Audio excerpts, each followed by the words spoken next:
Welcome, ahlan wa sahlan, to this webinar, What Syrians Want, Prospects for Democracy and Economic Development. My name is Daniel Neep. I'm Senior Editor here at Arab Center, Washington, D.C., where I work on our analysis and publications on Middle East politics, US foreign policy towards the region, with a focus on international law, human rights, and democracy.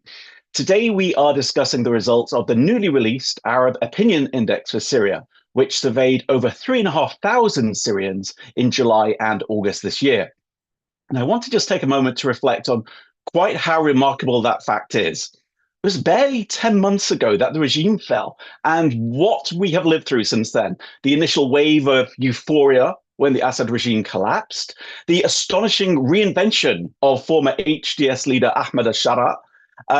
The initial optimism, of course, waned quite early with the perhaps familiar, perhaps predictable centralization of processes of constitutional reform and national dialogue, the violence on first the coast and then on Sweda, the ongoing challenges of reconstruction in a country that has been devastated by over a decade of warfare. Despite this, it is remarkable that we are now asking Syrians what they want. There is a space for political discussion, for debate, which is open for the first time in well over 50 years. And I think this is something that we should not lose sight of. The survey, as we will discuss, asked Syrians about politics, asked them about democracy, asked Syrians about their expectations and hopes for transitional justice, asked them about the separation of religion and state, and talked about their perspectives on regional security. So I think this survey is historic in many ways.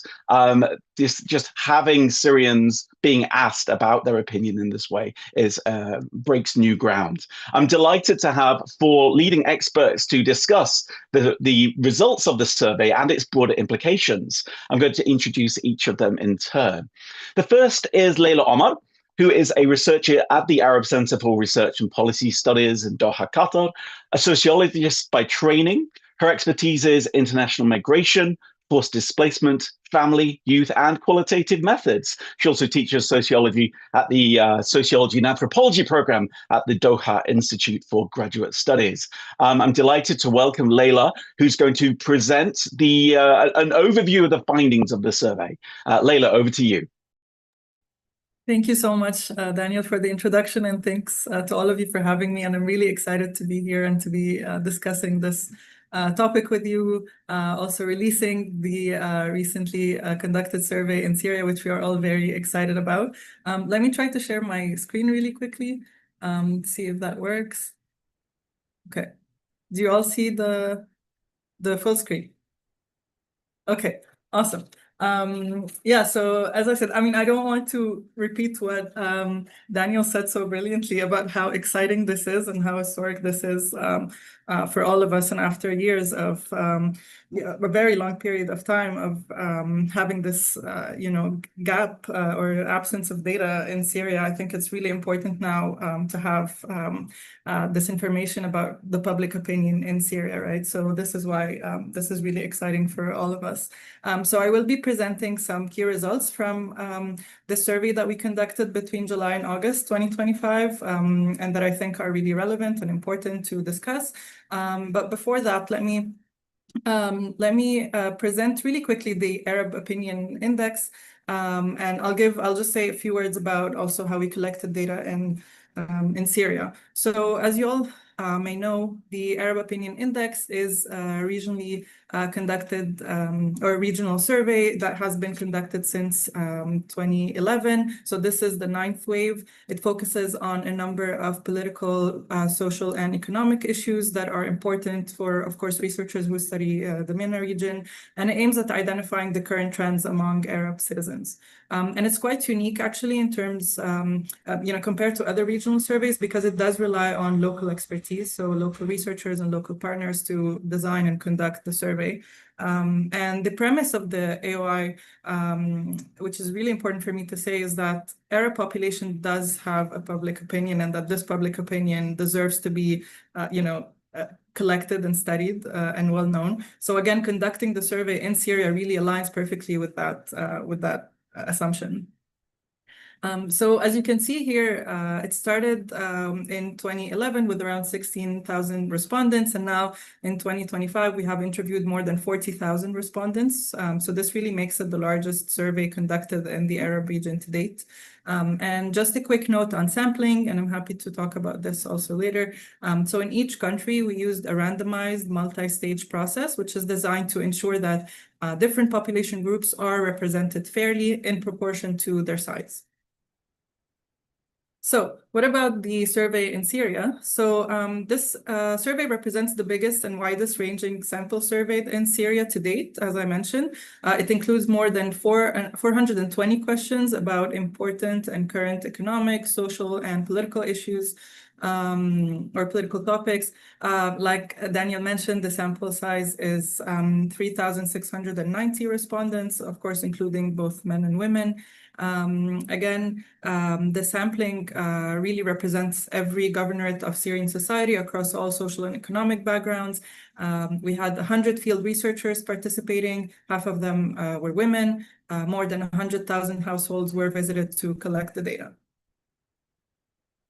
So I'd like now to start talking about the results and present the results. And I'll start with the general conditions in Syria. So the first question that we ask in our survey is whether respondents think that things are headed in the right or wrong directions in Syria nowadays. And the results reveal that there is this sense of optimism that is widespread in Syria. So 56% of respondents reported that Syria is heading in the right direction, as opposed to 25% who disagreed. And when we asked them another open-ended question about why they think so, those who think that things are headed in the right direction mention contributing factors such as, of course, the December 2024 fall of the regime of Bashar al-Assad, the liberation of detainees and prisoners, improved security conditions, as well as the removal of sanctions. And what was really showing in our results and what will keep coming up was this relatively strong sense of optimism and the view that things are going in the right direction. But of course, because of the fall of the regime, they are hopeful, but they're also still waiting on some improvements, still being critical of certain things or being concerned about certain aspects. When we asked them about certain feelings that they experienced since the fall of Bashar al-Assad regime, a clear majority of Syrians, as you can see here, so a clear majority, so 79 to 81%, reported positive emotions such as hope, joy and happiness, safety and relief following the regime's fall. And then the negative feelings such as tension and anxiety, fear, uncertainty, sorrow, anger were also present, but at lower levels, ranging between 43 to 57%.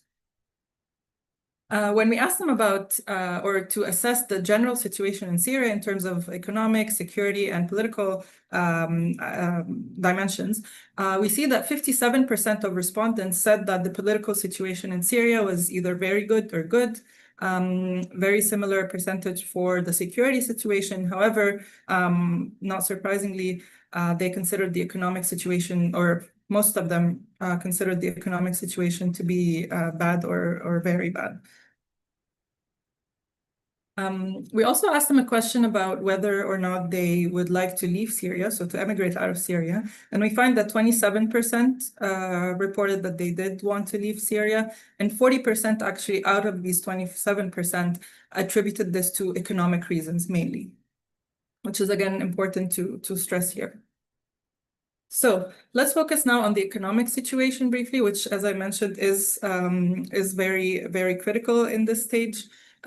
We do ask them several questions about the economic conditions of the families. So for this question here, we find that 42% of respondents reported that their family income was not sufficient to cover their basic needs. 43% said that they earned enough to cover their needs. And 11% said that they earned more than enough to cover their needs. And we actually examined this economic situation using different variables and indicators. So, for instance, we also find that the majority of the families in need depend on assistance from acquaintances or neighbors to meet their basic needs. 61% of respondents said that they ate meat either rarely or once a week. 36 reported that their families dependent on remittances, regular or irregular. Now, looking at the assessment of state institutions and government performance. So here we see, so first of all, we see that there is a significant majority, about 80% of respondents, who report an interest in political affairs. And a slight majority, as you can see here, reported trusting official institutions, including the security apparatus. So you see here it's 56.7%, the current government, the defense ministry for 54.4%, as well as the local government. And we also asked several questions about whether they think the state applies the law equally to everyone.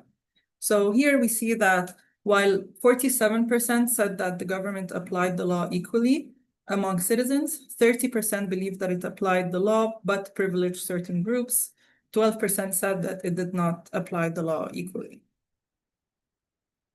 This question is also interesting about whether respondents feel that foreign policy and economic policy in Syria reflected their views.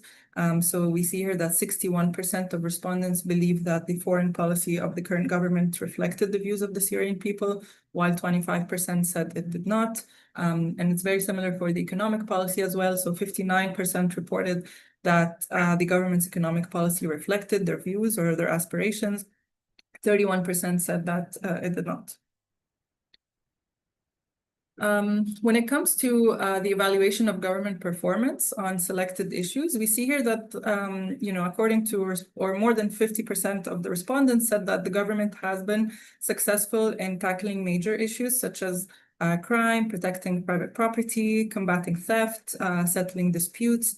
However, less than 50% of respondents said that the government was successful in tackling unemployment, combating sectarian rhetoric, regaining Syrian lands occupied by Israel since the Assad regime's fall, and controlling rising prices. Here we also see some sort of a division, I would say. More than half of respondents agreed that the government had succeeded in respecting human rights, freedoms, encouraging citizen participation in political dialogue, ensuring freedom of expression, respecting the right of free assembly. Conversely, the majority saw government failure in ensuring political pluralism, ending discrimination between citizens, and delivering accountability from senior government officials. Here we talk about, or this question was more about financial and administrative corruption, and I think it's important to point this out. So 89% of respondents reported that it was widespread in varying degrees. Only 7% reported that it was not widespread at all. And importantly, also 56% of the respondents believe that the prevalence of financial and administrative corruption has decreased since the Assad regime fell. So again, here we see this sense of optimism, I think, things going in the right direction, but again, they are waiting for improvements or being critical about certain aspects. When it comes to transitional justice, we see that 65% reported that transitional justice should include anyone implicated in crimes, even if they were from the opposition or armed factions, while 25% of respondents believe that transitional justice should only include former regime figures.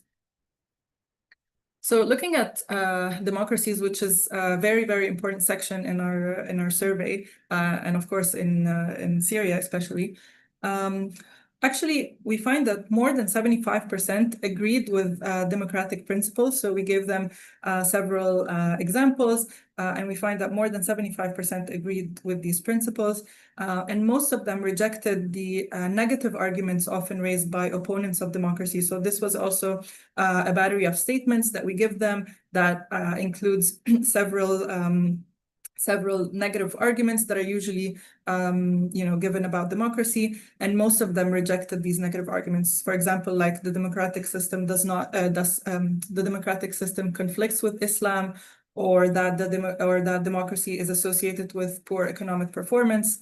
So actually, most of them do reject these statements. And we find here that 60%, as you can see, of Syrians agree that democracy, despite its problems, is better than other systems of government. Again, here, when we talk about the best political system for Syria, you find that 61% affirm that democracy is the best system of government for Syria today. and support for other systems of government stood at less than 10% for each category. And actually, the percentage of support for a political system, for instance, in which the military holds power, which is at 4% here, is actually smaller than in other countries that we surveyed. 53% of respondents also said that they would accept the rule of a political party with which they disagreed if it received a majority of votes in free and fair elections.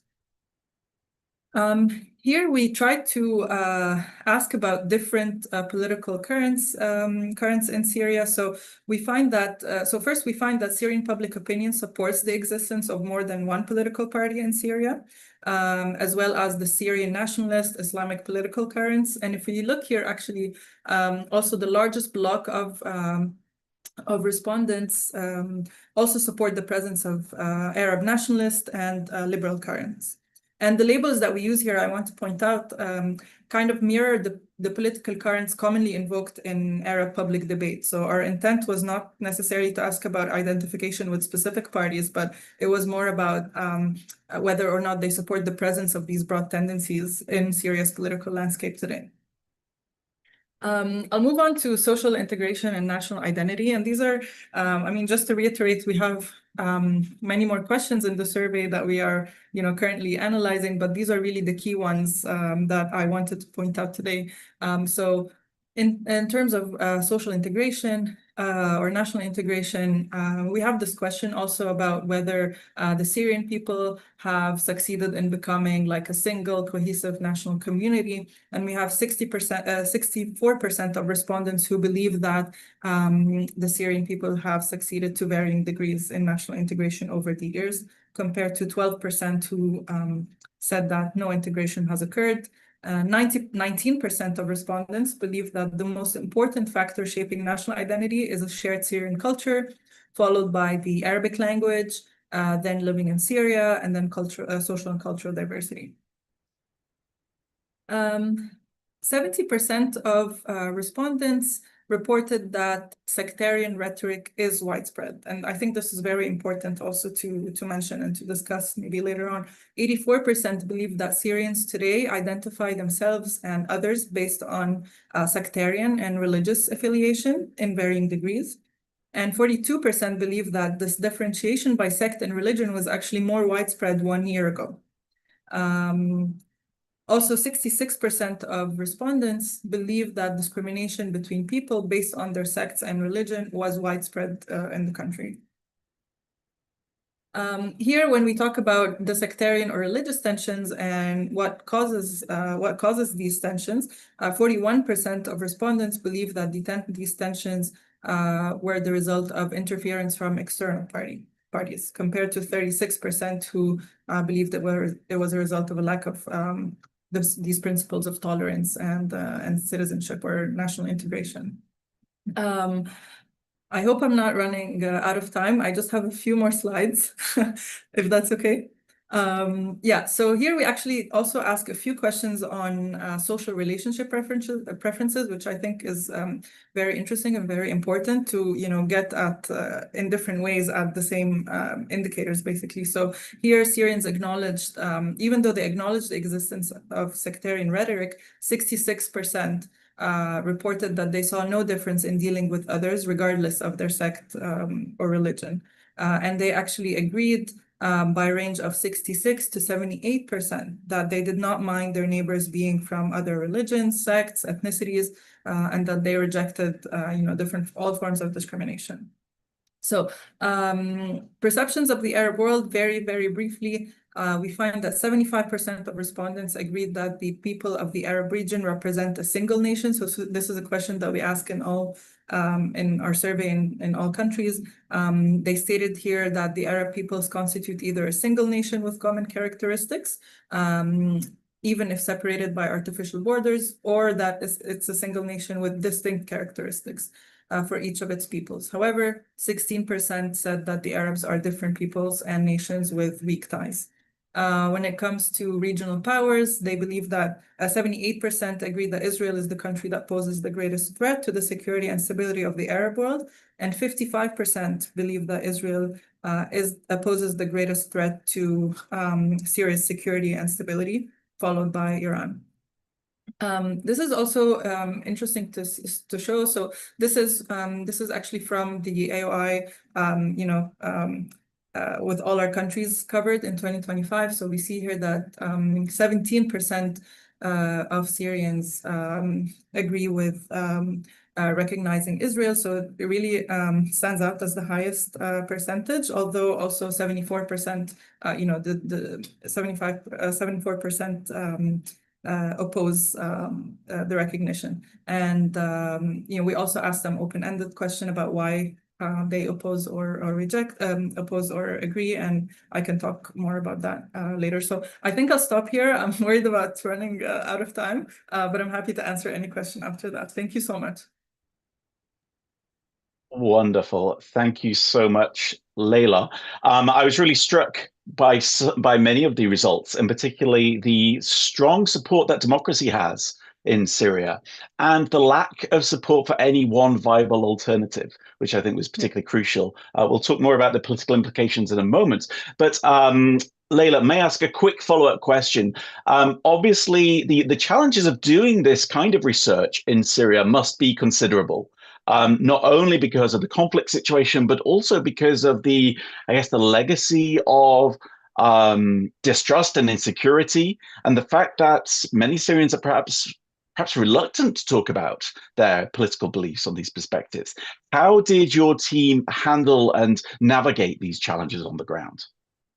Yeah, thank you so much for your question. I think mentioning the challenges is very important because it was not easy, as you can all imagine, right? So, and you said it exactly. It's not just about how to reach these people. It's also about the sensitivity of the questions, about the fact that they are not used to answering certain questions. There's still this fear about answering certain questions, right? So when it comes to actually asking the questions, I think one of the ways that we were trying to deal with that is really trying, and this is why also the survey or the questionnaire is so long and has so many questions, right? Because we're trying to get at the same type of concepts or answers using different reiterations of the question. So if we're trying to assess their views on democracy, then we're going to ask a lot of different questions to get at that. If we're trying to, for example, when we talked about the national integration and social integration, this is a very sensitive topic, right? Especially nowadays. So it was really we were trying to get at these answers by asking the questions in different ways and in ways that are maybe sensitive to the current conditions in Syria. When it comes to I would say another challenge was, of course, the safety of the field workers, which we were very we were obviously taking care of in different ways or concerned about in many times, especially that we conducted the survey in July, August. So this was also during the recent events that happened. So we had to be very careful about that. We had to stop obviously conducting the survey for a while. So there were a lot of pauses during the fieldwork time. And then I would say the last, one of the most important challenges also for us was to really identify the sample in the beginning, right? Because we don't have data. We haven't had data for so long. I think the last one that we had was the census in 2004. So then we had to rely on that. We had to rely on other estimates from, international organizations, from other reports that were done to really know, first of all, the population size, the relative distribution of the population by governorates, and to take into account also the displacement, right? Like internal displacement. So that was a challenge that we had to face in the beginning. Yeah. Excellent. Thank you very much for that. Our next speakers are going to address particular dimensions, particular aspects of the survey. First will be Radwan Ziadeh, who joins us today from Damascus. Radwan is a senior fellow here at Arab Center, Washington, D.C., and very well known, of course, amongst Syria watchers as an activist, but also an intellectual. He's written over 20 books in English and Arabic related to Syria and other topics. His focuses are transitional justice, human rights violations, politics in general. So Radwan, over to you for some insights into the political questions about politics, governance, and democracy. Oh, thank you, Daniel. It's an honor to be with you. from Damascus. It's been a dream before. Um, Let me first focus on three important points. The first one, of course, I apologize for any disconnect or freezing in the screen. Still, the connection is not that good. The second issue, of course, emphasize the importance of such survey. It's been the first survey done in Syria, uh, maybe in 20 or 25 years. But more importantly, the first survey done after the fall of the Assad regime. There is no data before to be able to compare the Syrian public opinion. But at the same time, I think the results in general align with what you hear from the Syrians everywhere. Uh, their opinion about the economy, their opinion about the political institutions, sectarianism, and all of these issues. What the survey exactly get us actually how trending the Syrian public opinion go in which direction. I mean the issue. And the third, of course, I focus on few things I thought that the survey is emphasized. The first, the vast support of the democracy.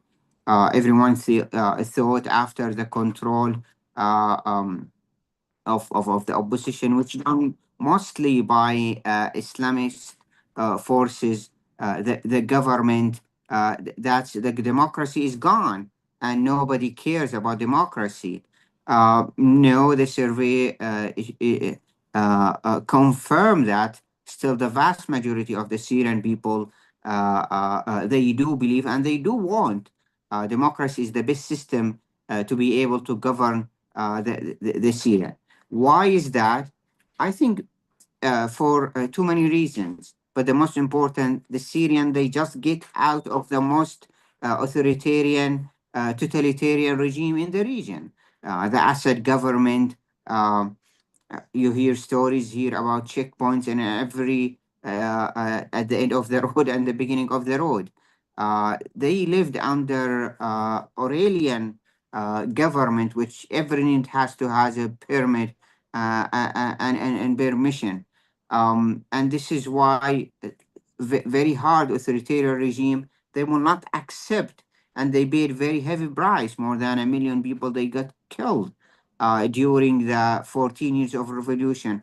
I don't think they will accept any kind of regime can accept popularity in political system, respect freedom of expression, respect freedom of assembly. This is why I think the vast majority of the number that Leila showed on support of the democracy, I think inconsistent what you hear every day from the Syrians in the street. The second issue, I think it's very important how the Syrian deal with the sectarian language, with the sectarian discourse. Because before the fall of the Assad regime, all the theories thrown out that Syria will fall into sectarian trap.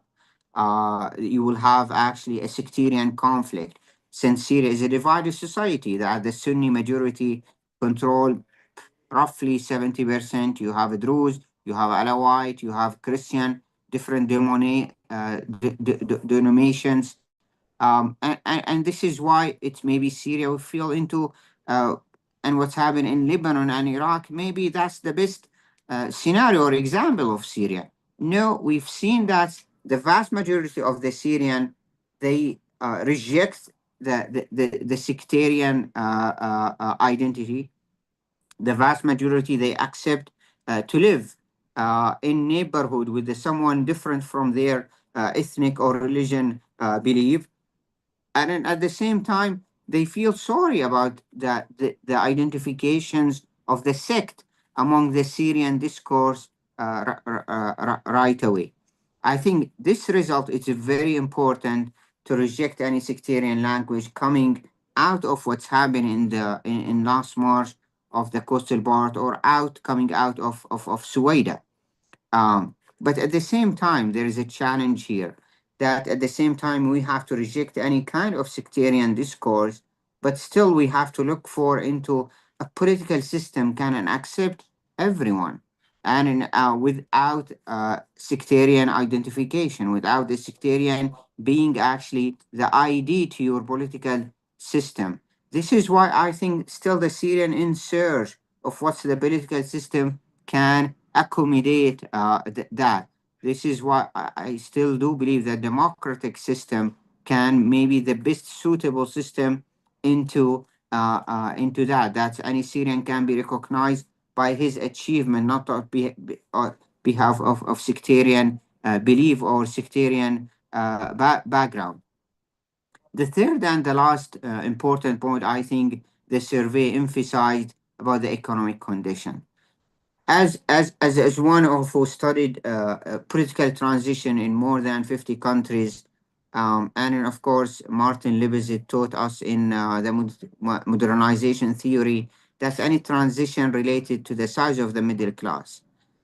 In Syria, we don't have middle class right now. Being employed and unemployed, it's almost the same because being employed, you get almost $30. It's not enough actually to survive for a day. And the vast majority of the people, they still actually focus on how they bring water and food into the table. And this is why the middle class shrinked into disappeared, especially in the last 5 years under the Assad regime. And this is what worries me the most, that when you have the lack of middle class, not to be able to do a political transition in a smooth and to more a democratic governance. This is why I think the survey reflected that when you see some people believe, no, the democracy will not actually address the economic needs of the people. I just did interview today morning, and I surprised by the anchor. He said, "Look, the Arab world, that's more the kingdoms and the emirates. They do much better than the republics. There is even uh, lack of trust on that the republic system can be able to address the economic situation of the Syrian people." This is why I think when you see almost in the survey reflect exactly 80% of the Syrian, they rely coming from outside or wire or assistance or charities. This is added to that, of course, the wide division between the urban areas and the suburbs. Most of the Assad regime targeted the urban areas, the Damascus suburbs. If you go to Jobar or Kabul, or if you go to Homs like Al Khalidiyah, Baba Amr, if you go to Deir ez-Zor, they have 26 neighborhood, 23 level to the ground. This is why the divide between the urban area and the suburbs creates such kind of a social division reflected into political division. And with no money has been allocated from the reconstruction or from the international community, I think that will lead into more social and political unrest in the future. This is why I think all depends on how Syrians be able to do the reconstruction. By themselves, it's impossible because the need is way beyond the World Bank estimated the reconstruction from $380 billion to $400 billion. That's more way that the Syrian small country can afford it. I will stop here, but again, good to be with you. Thank you very much, Radwan. And I think your insights that the survey results show this general support for democracy, this general rejection of sectarianism, and the general, I think, by implication, rejection of the type of power sharing along ethnic, confessional, sectarian lines that is sometimes being proposed for Syria. That's not something we see any evidence for support for in Syrian public opinion. Thank you very much. We will turn next to Natasha Hamarne Hall from the Center for Strategic and International Studies. Natasha has over 15 years experience as an analyst, researcher, practitioner in complex humanitarian emergencies and conflict-affected areas with a focus on the Middle East and Syria. Natasha will be addressing some of the regional and international implications of the survey results. Natasha. Thank you so much, Daniel, and thank you to my fellow panelists and for doing this survey, which I think is really quite fascinating. I think for those of us that lived in Syria, maybe prior to the revolution, that have been following Syria for a long time, I actually wasn't terribly surprised by any of the survey results, and I say that on a positive level, and I'll get into that in a second. But I also want to speak to, as Daniel mentioned, what this portends for, I think, international actors, regional actors that wish to see long-term stability in Syria, because I do think that the emphasis for a lot of regional players and international players, including the United States, might be ill-placed at the moment in order to prevent greater instability over the long term. And I think Radwan spoke to some of those issues, but I'm going to get into that right now. I want to focus on four themes that I think emerge from this polling data and how international actors that care about Syria and the regional stability should act on them. And those are primarily the economic situation, as Radwan pointed out, democracy, sectarianism, and also this part of the survey, which was quite a longer portion of it, on regional and international relationships, because I actually found this quite interesting. Again, not incredibly surprising based off of what's going on in the region today. But again, I think something to think about as we move into UNGA and we start prioritizing different things for the Syrian government to sort of check off their list of things that they need to prioritize themselves. I'm not going to get as much into the trust in institutions and security. I think what I would love to see with this polling data is some disaggregation, at least at the geographic level, socioeconomic level, et cetera, because I think it's kind of difficult to understand, at least anecdotally for me, for Syrians of all different stripes.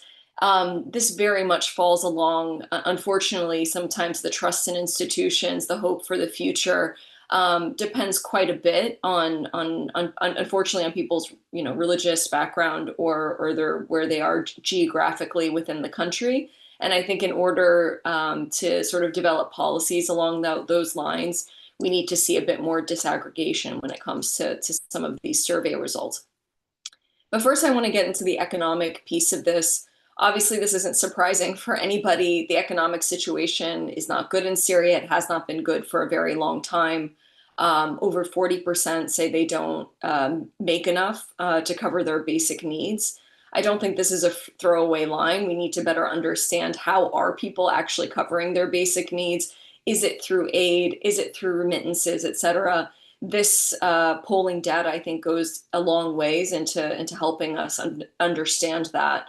And yet, we have an international community where instead of a Marshall Plan for Syria, which I think is what myself and many other people expected if there was a historic occasion like the fall of Assad, is not happening. And quite the opposite. Actually, a lot of aid is being pulled right now at precisely the moment when Syria really needs this kind of Marshall Plan to reconstruct the country.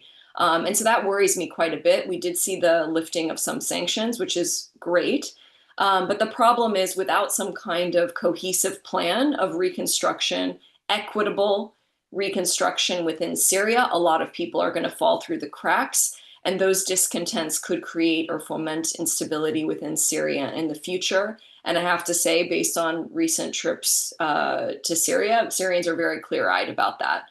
They understand that if the economic situation does not get better, they will see the checkpoints come back. They will see the exploitation come back because people just need to feed their families.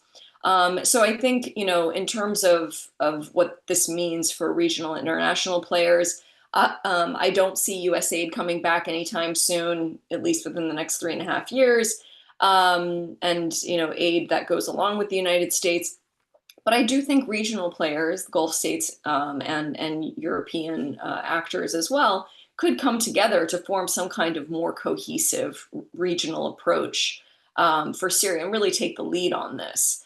Versus, I think what we might see, which is sort of carpetbagging effect, where investors come in and they spend on real estate and things like that don't really help the productive economy and stability for the future of Syria. I think it's very positive that a lot of people see corruption as, being mitigated in comparison to last year. That's a really big deal, I think, for a place like Syria, which has just been mired in corruption for years, decades. And then I want to get to democracy. I think that this is a really important statistic. I'm about to come out with an article in Roe about authoritarian resilience in the Middle East. And for those that don't know me, spoiler alert, I don't think it's because of Islam or because of culture. I think the Arab Spring should have taught us that the fact that Syrians have been dying in the streets for over 10 years should have taught us that this is a country, these are people that want participatory politics, inclusive governance, democracy in many regards, and this kind of crystallizes that. And I think what this means for regional and international players like the United States that haven't really emphasized democracy or inclusive governance or transitional justice or all of these things that Syrians clearly want for themselves and for their country. We've seen protection of minorities, for example. But we haven't seen a lot of leverage being used to sort of push the country towards elections or towards, building on parties, political parties that are based on, real tangible platforms to provide basic services for people, not on, sectarian lines. But I do think that that's really important because if people don't get that, we've seen that the Syrian people are no longer afraid to rise up. So I actually think that that's an incredibly important finding. The sectarianism issue I thought was also very interesting. Again, I think for those of us that lived in Syria prior to the revolution, this isn't that surprising. Syria was not a sectarian place in the way that I felt that Lebanon and maybe other places are in the world. And I think what's heartening about this survey data is that most people believe they themselves are not sectarian. But what's interesting and I think very concerning, but also not surprising, is that 85% of respondents reported that sectarian rhetoric is widespread. 84% believe that Syrians today identify themselves and others based on sectarian and religious affiliation. And this is what I would look at as kind of the neighborhood or the neighbor polling effect, where people are willing to say that their neighbors might be sectarian or other people are sectarian, but they themselves are not. So I think that this points to two things. One, it's heartening that it's still the norm within Syria not to act sectarian yourself. But it is very concerning that people are willing to say that others might be sectarian. I think we really need to understand that better and really look at it, in a way that says, if Syria spirals out of control into sectarian conflict, we know today that that wasn't inevitable, that Syrians themselves wanted for them and for their country to be harmonious, to not be sectarian, to not be divided along sectarian lines, but that the circumstances, whether they be economic, whether they be outside influence, just the general delicate balancing act that the current government is undertaking with, on the one side, quite extremist elements, and on the other side, minority groups that have enjoyed protections and human rights, probably not so much in the past 14 years, but felt protected in a certain sense. And so I think that that's really quite an important finding. And that actually gets me to this last point on the influence of regional and international actors. I found this extremely interesting, again, not terribly surprising. But 41% believed that sectarian or religious tensions are the right results of interference from external parties. That's a pretty big deal. And I think, it's been borne out by reporting that Israel and others are really trying to be divisive within Syria and stoke sectarianism within the country for their own benefits. And, I think this last point is really important for the United States and UNGA, where there's been rumors that there might be a security deal inked between Israel and Syria. But if you look at these survey results, this is a country, like many other countries in the region and the world, that actually see Israel as posing the greatest threat to the region and to their country. That people that do not desire any kind of agreement with Israel, et cetera, and if you look at the results for other countries in the region, it's actually even higher than Syria, including those countries that have actually already normalized relations with Israel. And then it gets you back to why we may not have democracy in the region, because people do not want to see an agreement with Israel unless there's an agreement to the core conflict with the Palestinians. And all of that is borne out in the survey results, which I think is important. And yet you see the United States pushing forward this agreement without sort of reining in Israeli intervention, which has been very significant in Syria since the fall of the Assad regime and even before then. So we need to see, I think, a little bit of both. I think peace in the region is quite necessary, but at the same time, you need to ensure that there is a future for Syria, that it isn't divided, that it doesn't spiral out of control because of outside external influence and things like that.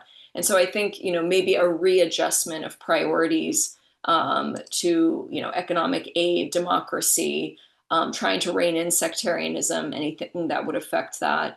And also looking at the legitimate interests of the population is really important. Great, thank you very much, Natasha. I would like to flag to our viewers that we will be having time. We do have time for questions and discussion after our next speaker. Please, if you would like to ask a question or raise a point, please put your questions in the Q&A box if you're on Zoom. If you're joining us on social media, you can email us your questions. Email your questions to events@arabcenterdc.org. That's events@arabcenterdc.org, so that we can try and respond to as many of your questions as possible. With that, we'll turn to our final speaker, Rana Khoury, who is an assistant professor of political science at the University of Illinois Urbana-Champaign. Rana is the author of the forthcoming book, Civilizing Contention, International Aid in Syria's War, which is going to be published in November by Cornell University Press, so look out for that one. Rana is going to speak to us about drawing our expertise on Syrian civil society, economic development, and refugee issues. Rana. Thank you so much. Thank you to the organizers for bringing us together. And I want to begin by repeating, because I think it's worthy of repetition, how incredible it is to be carrying out this kind of survey research in Syria. So I want to commend Leila, the Arab Center for Research and Policy Studies, and the Arab Center for Contemporary Syria Studies in this feat. As we all know, there was limited research in Syria in the Assad era pre-2011. During the war, there was a surge in research on Syria, but that was almost entirely conducted from afar, sometimes from neighboring countries. And to the extent that we had something like surveys being conducted in Syria, was really humanitarian needs assessments. And so there's so much to know, and not just to know about this transitional period, but also about the period of the war itself, right? And I see this as an exciting juncture at which to build collaborations with existing research institutions and to build up Syrian institutions for research. I want to sort of zoom out from this particular survey and think a little more broadly about conducting research in Syria going forward. And the ways that we should maybe also think about proceeding cautiously in so doing. As Leila mentioned, the last census was conducted in 2004. So I think sort of thinking very transparently about what is the goalpost of representativeness when there have been massive demographic shifts throughout the conflict, and these are ongoing, and displacement, much of which is unregistered, and then thinking about how will returnees and refugees opinions be incorporated into our studies. I think, whether, it's unfortunate, but I think thinking about sectarian composition, right, matters, and thinking about, what would the crosstabs that Natasha sort of pointed at look like if we were looking at particular demographic groups with some of these survey results. And then even to the extent that we had information on Syria with the 2004 census and preceding, we didn't actually have information on sectarian composition from decades of censuses. More broadly, I want to also be thinking about the ethics of doing research with a population that is broadly vulnerable due to poverty and economic scarcity, years of traumatic experiences, and continued instability, and how we as researchers can be thinking about ethical issues such as confidentiality, data protection, subject protection, re-traumatization, compensation, and so forth, and how to ensure outside researchers who lack local knowledge do not exploit an open field where the state is still in formation, and where higher education institutions in general and the social sciences in particular are weak.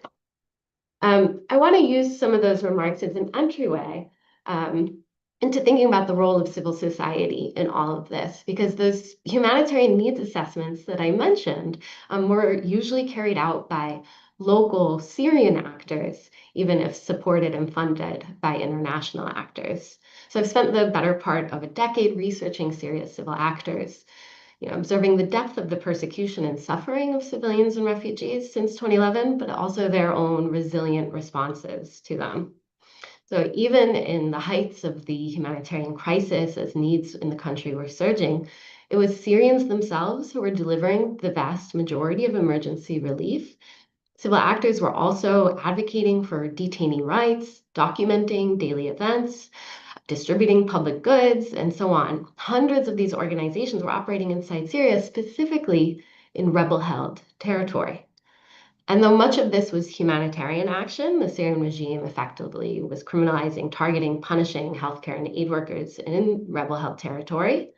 And some of the ruling rebels also constrained and repressed independent civil action. And yet, even in bombarded and besieged areas, Syrians participated in nonviolent action, including a host of civil society projects. In this time, 3 million Syrians fled to Turkey, 3 million more to Lebanon, Jordan, and further afield. And amongst them, too, were civil actors who persisted in their efforts, but this time from across borders and often as staff for international organizations, providing aid through cross-border operations. So at this point, we might say that something like a civil society existed in the borderlands of Syria's warscapes, as civil actors found ways to continue acting on behalf of their cause against the odds of a brutal war. They built community centers to counter violent extremism, prepared transitional justice processes, advocated for their own human rights, becoming experienced, professionalized along the way. The rebels, meanwhile, were also becoming more organized in their little corner of the country, often holding things together thanks to those civil actors. But as we know, the path forward for those former rebels is fraught in the country at large. And these challenges include divisions along lines of control, ethnicity, region, being exploited by spoilers of the old regime, aggravated by the fears of minorities who have faced brutal sectarian violence, and exacerbated by geopolitical rivalries and interventions, all of which I think the survey suggests that Syrian public understands very well these challenges. To form one national military and political project that protects individual rights as a rebel-turned president is consolidating power. So civil society cannot overcome all of these obstacles, but I believe that the assets of the wartime civil society that I've here begun to describe, the perseverance, experience of those nonviolent actors, hold some of the greatest potential for mitigating these challenges. And I believe it is crucial that they do so now, and they are, despite the absence of the kind of international aid we might have seen before. They are establishing themselves inside. Doing so while the state is weak is really integral so that they establish what they can do in Syria going forward. I also want to turn, meanwhile, to the millions of refugees in neighboring countries who risk losing protection even as conditions for voluntary return to Syria remain uncertain. And one task that society and state alike face is refugee return. And when we think about it, we see numerous material obstacles that have been articulated by Radwan and Natasha here. There's a lack of housing, a lack of affordable housing inside Syria. Costs of living are very high, even as the quality of life is very low. There's fears and insecurities about stability, children to worry over for removing them from functioning country school systems to a broken one, debts to pay off, and even the cost of the journey to the Syrian borders is prohibitive for many Syrian refugees. I also want to think a little differently about return here and note that Syria is neither the same country from which these millions left, nor are they the same people. Protracted displacement maintains people in a state of insecurity. Most Syrians in neighboring countries have not achieved formal integration, that is, rights, protection, citizenship in the first country of asylum. And it had, for all intents and purposes, appeared that Bashar al-Assad's regime was emerging victorious from the war, and that had taken return off the table for years, while global north countries had been erecting formidable barriers to asylum seekers since 2016, resisting resettling any more refugees. And in the meantime, with each passing year, they've increasingly faced racism, economic hardship, continuous reductions in humanitarian aid. And I think it's through an appreciation for protracted displacement that we can begin to understand the uncertainty and insecurity that Syrian refugees are feeling in this moment, and that appeared very soon after the joy of the fall of the regime. So those economic hardships, these present as a logistical load bearing in which refugees are endlessly calculating and contemplating how, when, to where, who should return. Whatever imperfect integration they have achieved in neighboring countries is now interrupted. And yet, after a decade plus of displacement, they're overwhelmed with the notion of starting over from nothing again. So how can we incorporate these perspectives into future research too? Thank you. Great, thank you, Rana. I think some a really important point you made there, which is the number of household surveys and humanitarian needs assessments that have been conducted in Syria over the recent years is quite astonishing, particularly in northeast Syria, of course, where very different conditions obtain. So it's great to flag that. We have some questions from our audience. As a reminder, please put your questions in the Q&A on Zoom or email us at events@arabcenterdc.org so that we can include your question.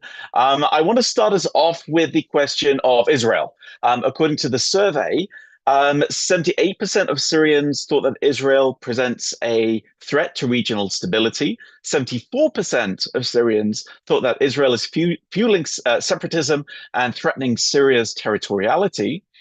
That's 74 and 78%. But 17% support recognizing Israel.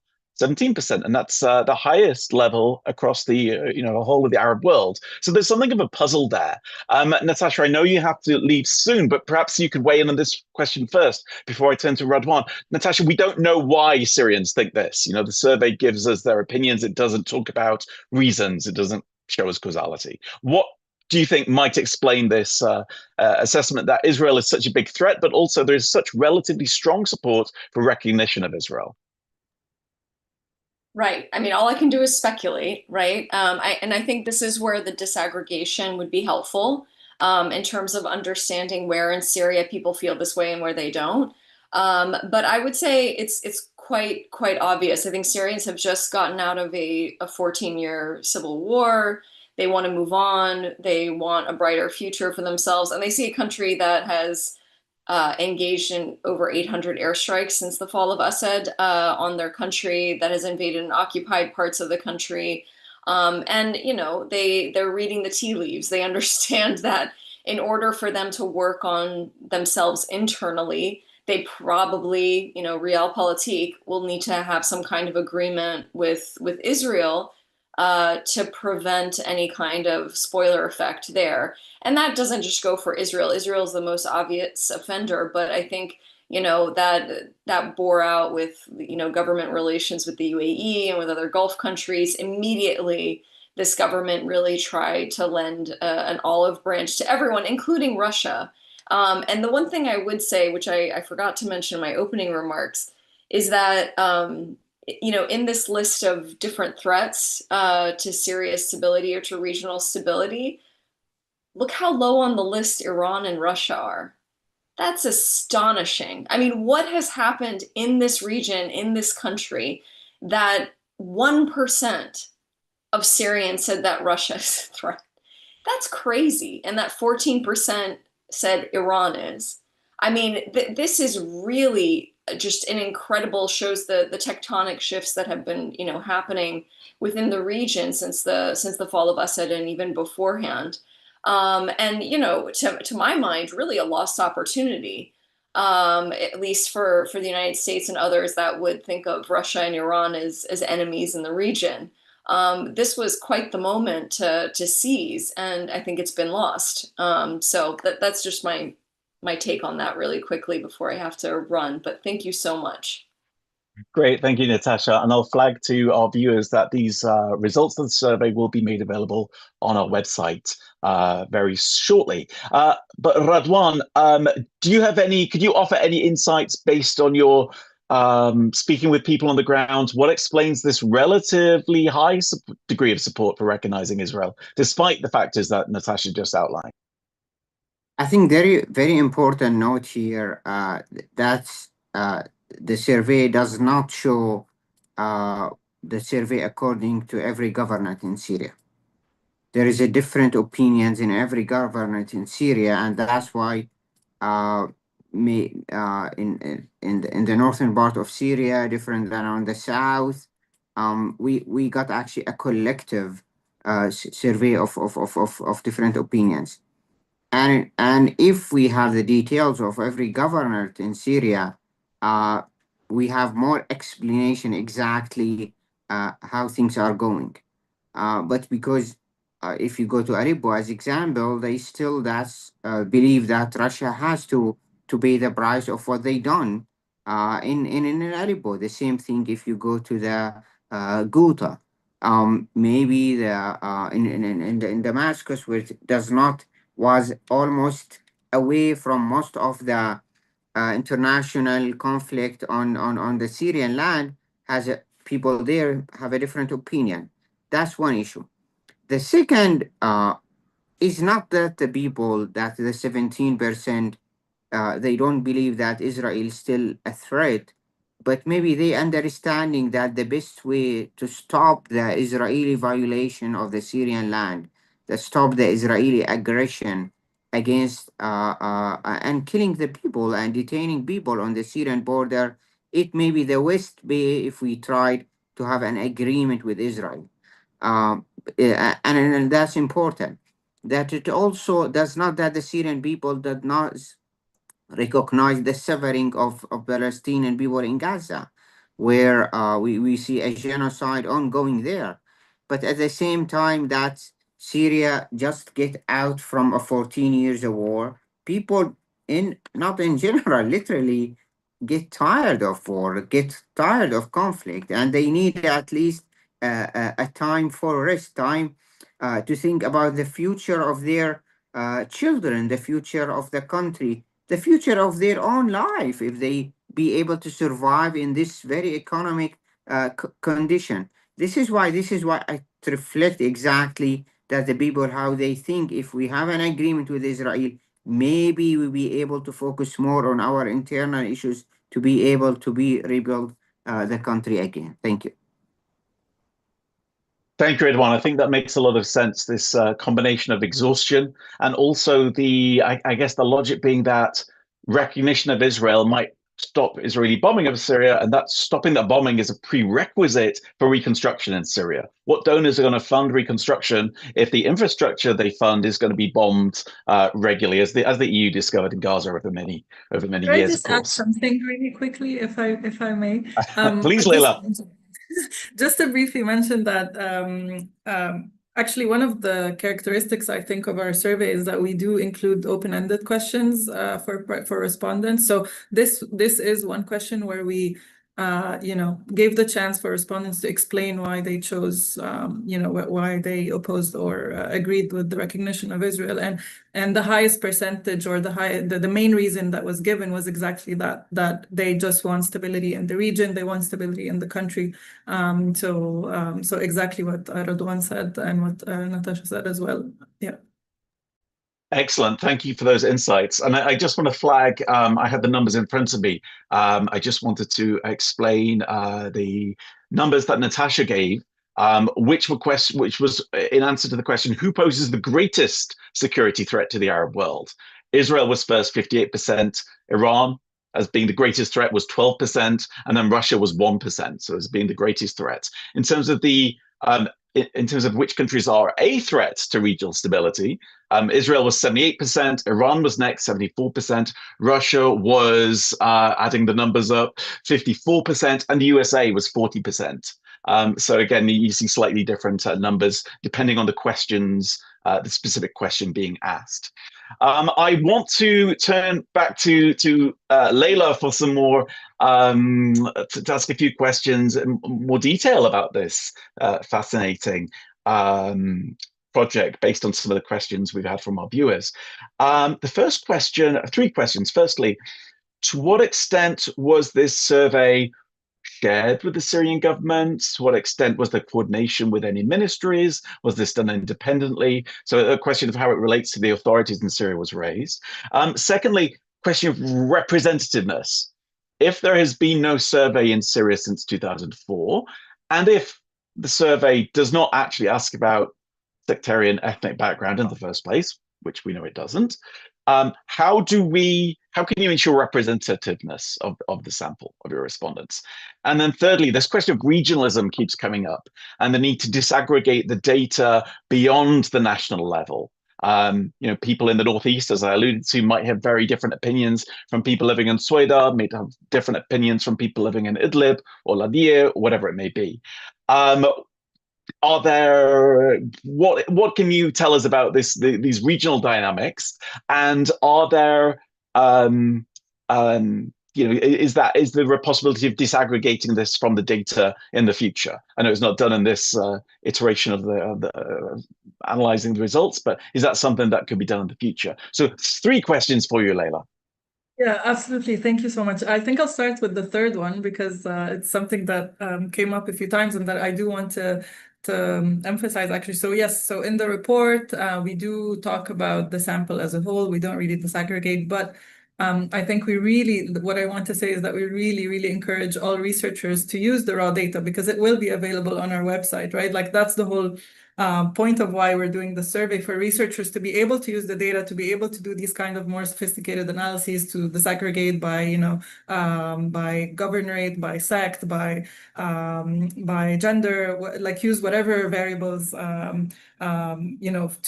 for doing more of these analyses. So I just wanted to emphasize that the raw data will be available on our website very soon. We will release the longer or the more extensive report of these results in October or November 2025. So this is just really to encourage everyone to please do all of these things that we're talking about, right? We want to see more studies on this, and I think we will. For the Arab Opinion Index, we do conduct the survey every 2 years. So definitely this would be something that we would be doing in Syria too. So I think this will be a very important opportunity for us to also start comparing, right, over the years, and start building on the questions. So this was really, if I may say, this was really our first attempt at conducting this survey, right, and including these questions. But for the next round, I think we will have a lot more work to do on what questions work, what questions need to be edited, what questions we need to add, what else we need to focus on. So I think we have some work to do, and I mean, from my experience with this survey in Syria is that we really relied on. I mean, it took us a long time I think that kind of answers also a little bit the other questions, but it took us a long time to really work on the questions. It actually took us months and months of preparation, of working on the questions, of talking to local experts or local partners at the Arab Center for Contemporary Syria Studies. We spent a lot of time working on these questions and designing the questions. So I think there was room for improvement for the next round. And then in terms of representativeness, I think this was, again, like I mentioned, I think it was a challenge. I think like Rana mentioned also, it is a challenge, and it is something that we need to be mindful of and think more about.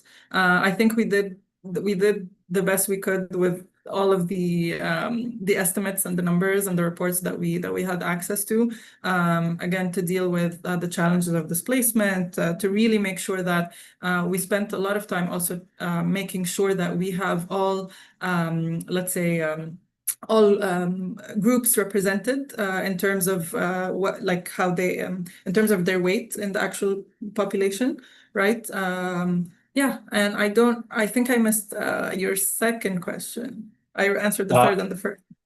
Yes, there was also a question about the extent to which there was coordination with Syrian authorities, oh, yes. relevant ministries, or so forth, or was this conducted independently?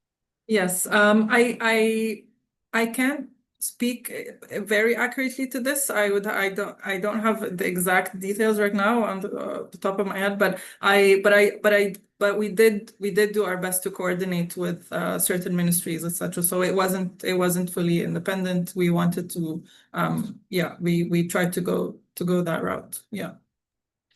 Great, and I guess the fact that you will be releasing the raw data means that the Syrian authorities and Syrian ministries will be able to draw on this public opinion information, as will everybody else, and hopefully it will inform some decision making. And the other point, I very much appreciate the intention to continue the survey or do a further reiteration of the survey in 2 years' time, once you've established this baseline. And of course, that will help mitigate, as you mentioned, the particular conditions that obtained in Syria in July and August, the clashes in Sweden and so forth, which may have affected how people responded to questions about emotions and things. Of course, there's always something happening. It's impossible you can't do a survey in a vacuum. But the future reiteration, I think, is crucial. Definitely. And I do want to mention something really quickly also about Rana's comments on ethics and re-traumatization. And I think these are really, really important issues to be mindful of also when doing surveys, right? As someone who has been studying the Syrian refugee population in Canada for years, more qualitatively, I also see these questions coming up a lot. And now with designing the survey and conducting the survey now in the population that was inside Syria that we never had access to. These issues are also very, very important to keep in mind. So I really appreciate Rana's comments on that. Yes, Leila, do you have plans to break down the survey results by region? That's one of the questions that was being asked quite a lot. Is that something that's on the cards for the future, or will that take place perhaps in the next iteration, a couple of years' time? Sorry, do you mean in terms of how we present the results? Or yes, in terms of how you present the results. No, would it be possible to break down by governorate what proportion of Syrians think things are going in the right direction, or levels of support for particular political currents? I think we usually try to do that. We present the data as a whole, but for Syria, we are thinking of also doing this because of how important it is. And one other question for you, Leila, as the kind of architect of this survey. There is one question which is interesting, is particularly international attention for so much of the last decade has been focused on Islamic State, the so-called Islamic State, and its its potential impact on Syria doesn't seem to be so apparent in the survey. I was wondering if it came up at any point. Was there any kind of way in which Syrian public opinion you saw had been impacted in the survey results by the experience of Islamic State in Syria? Yeah, that's a very good question. Because we had over 400 questions, right now I can't remember exactly. So I'll have to check that. But I think it's I would probably answer it's because of the importance or this critical timing and the importance of the other topics. Perhaps this is why we really emphasize, or that was those were the topics that were really emphasized, like democracy, sectarianism, etc. But this particular question, I would have to check. Yeah. Great, thank you. I wanted to pick up on Natasha has unfortunately left us, but I wanted to pick up on Natasha's comments about the apparent absence of a coordinated plan for reconstructing Syria. And Rana, perhaps you could speak to this question. In the absence of a plan from the international community, there's going to be no Western-led Marshall Plan for Syria. What other alternatives might we see, do you think, Rana, and how might that impact particularly ordinary Syrians in the conditions that you described, these conditions of extreme economic, psychological duress, as well as the security and reconstructing infrastructure and so forth? What do you think might be the most likely trajectory that will take place? Thank you, Daniel. I would also like your insights on the answer to this question. So, I mean, I think what we are seeing is we are seeing this sort of hope and stock being put in Gulf resources, right? Money from the Khalij. And I think, as in the absence of some sort of international community or consensus or leadership, I think that is very rational, right? To be turning to our own neighbors who are wealthier. I think we also cannot separate that from interests, right? Like what interest might they have in putting investment into Syria, and for whom? And I think what we have seen so far is this sort of some promises, particularly about infrastructure, which I think are the key, right? I think those infrastructural projects that sort of restore electricity, water, basic services are the most important by far, right? Rebuilding homes, building more affordable homes. Right. What I worry about is those other set of promises that are more about sort of more luxury projects that have these sort of superficially exciting prospects, TV city, right, malls, luxury housing. Like those are the ones that really concern me. And what I worry about is that perhaps certain interests might stand to gain more from those more luxury investments rather than the sort of nitty-gritty infrastructural investments, right? For both kinds of investments, I think if we lack stability, we might not see either.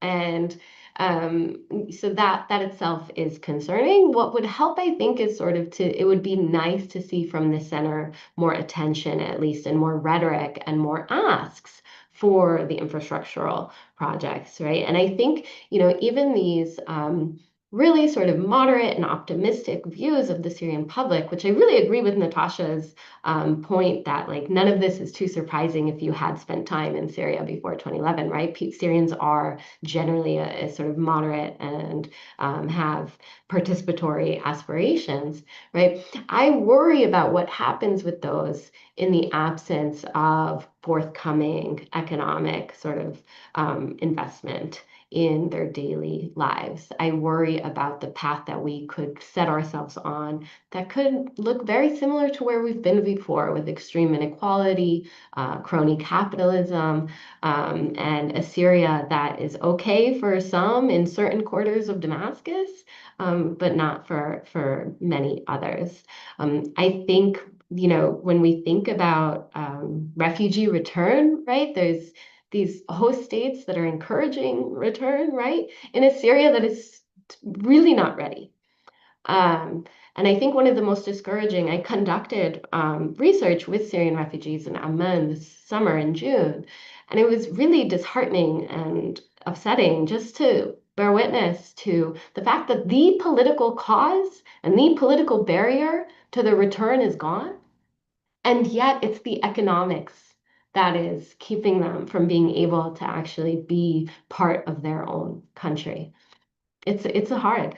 It's Yes, absolutely. And I think it is, I mean, the closest model, if you like, that we have for the role of Gulf capital in post-war reconstruction is Lebanon. And Lebanon, of course, seems to be a prime example of this kind of real estate, luxury, development-led reconstruction that perhaps has not done the best at developing Lebanon's infrastructure. And ironically, has the potential to replicate the same kind of real estate-led redevelopment, urban regeneration, if you like, that the Assad regime was prioritizing prior to the uprising and during the uprising. Luxury developments like Model City and so forth. Is Gulf capital going to lead to more of the proliferation of this high-end type of development? And I think in that situation, as you say, the prospects for ordinary Syrians are vastly reduced. Radwan, let's turn to you on this question. Actually, I want to ask you two questions. What's your perspective on the prospects for reconstruction right now, but also on the political question? The survey results focused on, very interestingly, talked about the different political currents that are present in Syria. Arab nationalists, Syrian nationalists, Islamist, but also leftist and liberal. Didn't talk about parties, and there seems to be a general, perhaps, absence of political party building in Syria right now. So I'd appreciate any update on that you may have on that. Are there developments on the ground, perhaps, that we should be aware of from your position in Damascus? Yeah, the current government has a very strong stand against any political parties being announced or political party to be able to work. They review that now we're still in the transitional period, and then after the formation of the parliament, what's called the People's Assembly here, they can pass a new law for the political parties. Then can political parties get the permission to start to be able to operate. But right now there is a very, very strong stand against any political parties can be spread his thought or ideas. On the reconstruction, I think this is the main question in Syria right now. Being traveled all over Syrian governorate from the north to the south, the question now how you do the reconstruction. There is no Marshall Plan for Syria, and the government has stand against any financing or borrowing from the international institution like the IMF or the World Bank. There is no country done in the world without borrowing or financing. I understand that the criticism against the case of Lebanon, but we have to recognize between borrowing and financing and between excessive borrowing. And that all depends on how you vision to the country. You should not actually borrow money for services or for salaries of the employees of the state. No, but you have to be able to bring money to the country to be able to do the infrastructure. Syria, I mean the airport, the main airport in Damascus, built in 1970, where the population of Syria was 5 million. Now the population of Syria 27 million, and it's still small, tiny airport. They cannot serve the interests of the Syrian people. And the government has no money to be able to expand the airport or build a new one. This is why I think the government here has to change his tone and opinion regarding the financing and borrowing. Without that, I think there is no way for the Syrian people themselves. We just mentioned about the middle class, about 90% of the people on poverty line will not be able to finance or rebuild.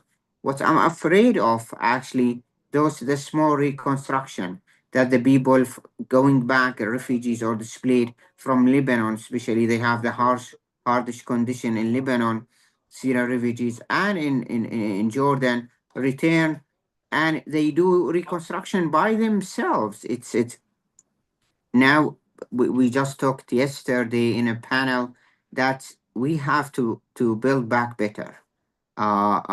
It You have to take in the new design of the city. I mean, Jobar, it's been level to the ground. It should not build on the ugly way that the Assad used to do. 2/3 of the of Damascus are actually not part of the design of the city. And this is why it's important to give a birth to new planning into the city of Damascus and in the suburbs. Putting in the main issue now in Syria also, that's how the crowded city. Imagine that's the capital of a country, Syria, since 1969. There is no building has a parking. People park on the sidewalk. People park on everywhere, under trees, and in front of the buildings, because there is no parking. You see how it's crowded and difficult to navigate the city day and night. This is why I think time to do reconstruction and do it right, and in good planning. And then at the same time, I think I agree that the international community has no appetite to reconstruction. But let me say that the international community abandoned the Syrians during these 14 years. They should not abandon the Syrians right now. Thank you. That's a great point, Redwan. And thank you for highlighting to us that reconstruction is not just about rebuilding the economy. Reconstruction is about delivering accessibility to citizens, about ensuring social justice, about equity. There are elements of equity that go along with the reconstruction, and particularly urban reconstruction, that it's crucial to remember.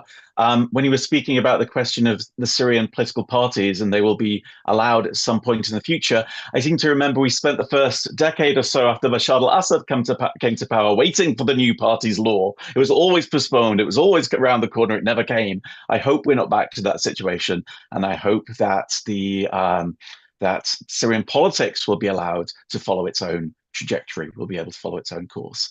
We are running out of time. I would like to thank, firstly, our participants, Leila Omar, Radwan Ziadeh, Rana Khouri, and Natasha Hamarne Hall, for sharing with us, firstly, this wonderful survey, and also that your insights on the survey. Thank you for joining us. And I'd like to thank everybody at home for joining us today and for your questions. Please, as I say, look out for the results of the survey, which we're going to post shortly on the website of Arab Center, Washington, D.C. Thank you very much, and enjoy the rest of your day.